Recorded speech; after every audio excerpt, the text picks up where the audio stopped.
Hey, what's up, YouTube? This is Game on Cloud 9 here, and I'm here to bring you guys a new Naruto manga 620 prediction. Now, before I get on to my overall thoughts and predictions on this week's chapter, I'd like to go ahead and give a quick synopsis of everything that happened in this week's chapter, just so I make sure I don't miss everything. Now, of course, the chapter starts off with us seeing the Hokages finally back, like we've all been wanting to see. And for the most part, in the beginning of the chapter, we get to see, a little bit of everybody's personality. Because with the Hokages being back, a few of them we didn't really get a chance to really see that much. Mainly, of course, the first and the second. So it's almost like getting some new characters introduced into the story. Even though we've seen them before, they're a lot different than probably a lot of us expected them to be, because when we saw them, they were in combat, and on top of that, Orochimaru was controlling their every little move. So we didn't even get really a real chance to even see what their abilities really were like that. And on top of that, we didn't get to see how they were as shinobi like that. So, definitely the beginning half of the chapter, I really enjoyed to see, how they interact with each other and their personalities. Starting off, of course, we saw the third Hokage, and he caught on to the fact that Edo Tensei's been, or I should say the Reaper Death Seal's been broken, and they've been brought back with Edo Tensei. Minato, I'm kind of questioning whether or not he actually has, his memory from when he talked to Naruto, or I should say his chakra form talked to Naruto inside of the seal, because right now, I mean, I think about his interaction with Orochimaru, the fact that he shocked Orochimaru, broke the Reaper Death Seal, and how he referred to him as Orochimaru's son. Now, when somebody puts son at the end, it's kind of like an honorific, so it would kind of surprise me that anybody, knowing how Orochimaru is, would actually respond to him with an honorific, because if you look at, let's say, Minato, when he talked to Naruto, he did have some knowledge. I'm not saying all, but he had some knowledge of things that were going on in the outside world. When he, you even saw how he was even able to tell Naruto that he knows that Jiraiya did die. So I'm kind of wondering, okay, does he have his memory? And even if he does, how much does he actually know? How much was he able to hear when he was in the seal talking to Naruto? Especially since he had that kind of response. And on top of that, it's kind of funny when he actually, he told the first Hokage, he was like, hey, looks like we've all been released from the Reaper. And, the first just kind of like looks on like, who is this guy? Like, who is he? And when that happened, I about bust out laughing seeing that scene, because oh man, we haven't gotten a lot of comedy lately, and I mean, I'm not saying we gotta have a lot of comedy in manga, but I mean, if there was one thing that I would say that I do miss from part one versus part two, even though I like them about equally, I would have to say that part one had a lot more comedy, and I kind of feel like that was that part one Naruto comedy right there.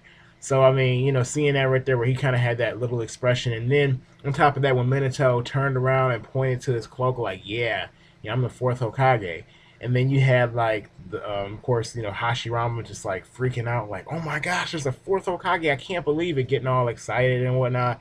Like, already I was thinking like, oh, this dude is like freaking Naruto, man. Which, I mean, Naruto's my favorite character in the series. So, him and Rock Lee actually. So, I mean, hey, think I'm gonna like the first Hokage. I mean, I didn't want him to be super serious all the time. I kind of thought that was the character he was gonna kind of have. So, in a sense, I wasn't sure if I was really going to like him, in terms of his character. But I definitely do like him so far. And of course, after that particular scene, we had, a little bit of dialogue from, the second and the third. Mainly, I would say mainly this is more of the second in the first chapter. I mean, because, the third, the only dialogue he has, of course, was with Sasuke, when, Sasuke, of course, asked him about the whole, like what happened. Did Itachi really actually go ahead and, do this because you guys ordered him? And he pretty much confirmed all of that. The second Hokage, once he found out Sasuke was near Uchiha, it was almost like he wasn't even surprised he was with Orochimaru. Like, the second Hokage, like everybody's seen, I've seen a lot of people say this in the reviews, he's a douchebag, which I agree. He's a douchebag. I like the second, but I don't like the second. Like, the thing is, I like the second because he doesn't seem like a generic character. He seems, badass, of course, but then, he's straight up, I expected the second Hokage to be kind of good, like for us to expect to see him be I guess you could say like innocent, maybe feel like well, I didn't really mean to do this to the Uchiha or that's the Uchiha, but really a lot of the different incidents I mean that have been going down, like let's say him putting the Uchiha basically on the edge of town, putting them the Konoha police force and all of that seem intentional in a sense that he knew what he was doing. He knew that he was oppressing the Uchiha, but he just didn't care because of how he felt like the Uchiha were. He feels like the Uchiha, which he said to Hashirama, and you can see Hashirama throughout this whole chapter getting upset that he felt like they were a cursed clan. So, seeing the second Hokage, of course, pretty much say all these different things about the Uchiha clan, pretty much not even give a care about how Sasuke or anyone feels. Really, I like his character for the fact that it's an interesting twist on one of the Hokages that we didn't. A lot of us probably didn't expect for him to be like that. But I know if I met a person like that in real life, then I definitely wouldn't like that person. That's why I say I like him, but I don't like him. So I do like him in terms of his interactions and seeing how he reacts to certain things. And now that he's back as an Edo Tensei, hopefully he stays around just for a little bit, just so maybe we can see a little bit of change of personality. Maybe if Sasuke ends up becoming good later on, maybe he'll have a different, like I guess you could say, outlook on the Uchihas before he goes back to the dead, which would be nice to see. But yeah, his interactions with him and Sasuke definitely were quite interesting and definitely made the chapter. I mean, he actually gave us explanations on, of course, the whole Sharingan thing. Basically, explained that Uchihas going through when Uchihas actually love more than the Senju clan in a sense. In a sense, like a lot of people think that the Uchiha clan all they care about is jutsu and that's it. But he's saying that look, the Uchiha clan they love, but they hold on to things in a sense. Like when they lose something or when somebody they love dies, you know, instead of I guess moving on or having being able to adjust to things, you know, their feelings cause them to be able to go into despair, which causes a special chakra in their brain to activate and link up with of course, their eyes, thus causing the Sharingan. So I loved actually getting an explanation, more of an explanation on the Sharingan. I mean, I don't have any. I mean, I always figure Sharingan, of course, Kike Genkai, they use their chakra on their eyes, and then Sharingan appears. But it's interesting to see that there's a special chakra that it takes to actually activate the Sharingan. Period. And a little bit, a little bit of explanation of what the Sharingan actually is supposed to represent.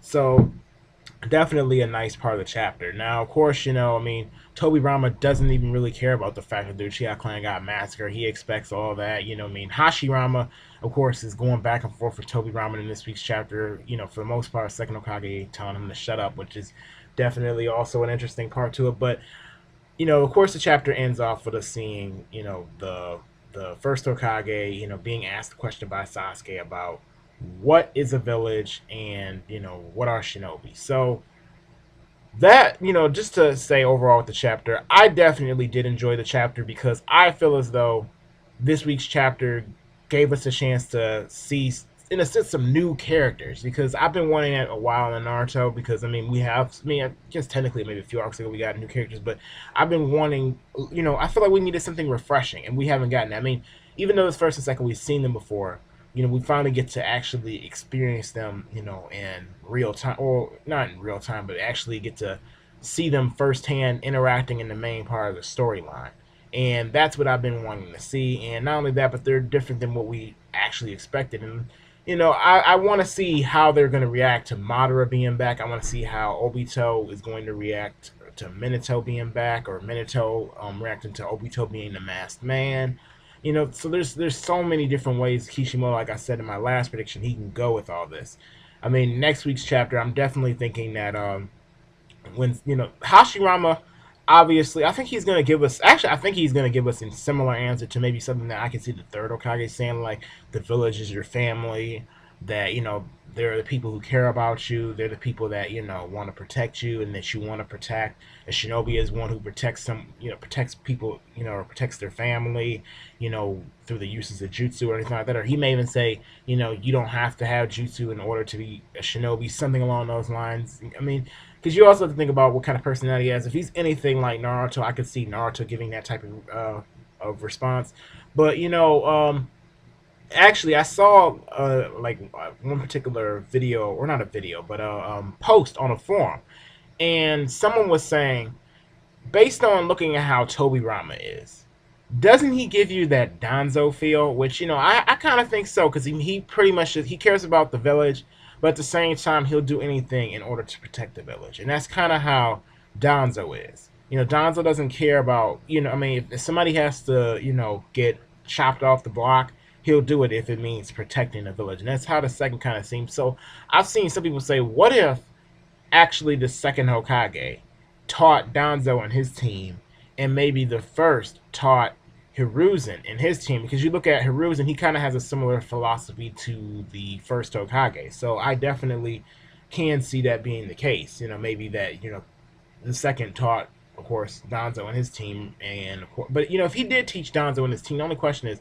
you had Kagami Uchiha up on there. How did he feel about Kagami Uchiha? Since he's kind of seems like he's a little bit of racist against Uchiha. So just, I mean, I'm pretty sure all of us can agree with that for the most part. I mean, if you differ, then let me know why you don't feel like Tobirama is that way. Because I don't know, Tobirama just, I don't know, he kind of sucks in that aspect. It's like, dang, you just really hate the Uchiha. I mean, I expected Sasuke to run up to him and do some kind of technique or something, or maybe use Susanoo and just like grab him. But obviously, that wouldn't work on Tobirama. And the only reason I say is because I expect Tobirama to be pretty darn powerful, probably like obviously like high Kage level or something like that, because he was the second Hokage. Him and the first probably trained together. Obviously the first is the strongest. He's the god of the shinobi, but I do think that he's probably somewhere up there. Oh yeah, also I have a theory video, guys, that I actually want a lot of you guys to check out. I do think it's interesting. I made a video where I kind of give my thoughts on Hashirama possibly being a Sage Mode user. So I'm going to go ahead and put it down in the description. Let me know what you guys think about it. Go check it out. And also, this is something I haven't really been putting out there like that, but I think I'm going to start using it again. I do have a actual fan page, so if you guys do want to check it out, and of course I'm going to start posting on there again, and I'm going to put it down in the description as well. Feel free to do that. And overall, yeah, this chapter of Naruto definitely was a good one. If I were to say any flaw with it, I would say that I think the cliffhanger could have been a little better or a little bit stronger. But the flow of the chapter was nice. We got the personalities of Hokage, and we got plenty of information in this week's chapter. So I do think this chapter of Naruto was a good one, and I do expect to, get a pretty decent, I guess you could say, answer from the first Hokage next week, as well as, I don't think we're going to see any Naruto for a little bit, maybe. Maybe the fourth will interact with Sasuke a little bit next week and actually tell him about, maybe they'll talk about Naruto a little bit, because I do expect that to happen at one point or another. I think we're probably going to get, I think maybe all our answers, we're not going to get them all at one time. So maybe as far as seeing a flashback to Hashirama versus Madara, that may come a lot later into the story. So I mean, for anybody who's been wanting that, maybe that'll happen when they meet up or they see each other, because obviously at some point they're going to see each other. But pretty much this is my thoughts on this week's chapter of Naruto. Please let me know what you guys think about it. Please don't forget to go ahead and rate this video. So if you liked it, please put a thumbs up. And if you didn't like this video, then you can go ahead and put a thumbs down if you want to. The choice is yours. Also, don't forget to go ahead and subscribe to my channel if you enjoy my content and you would like to see more. Anyway, have a great day, guys.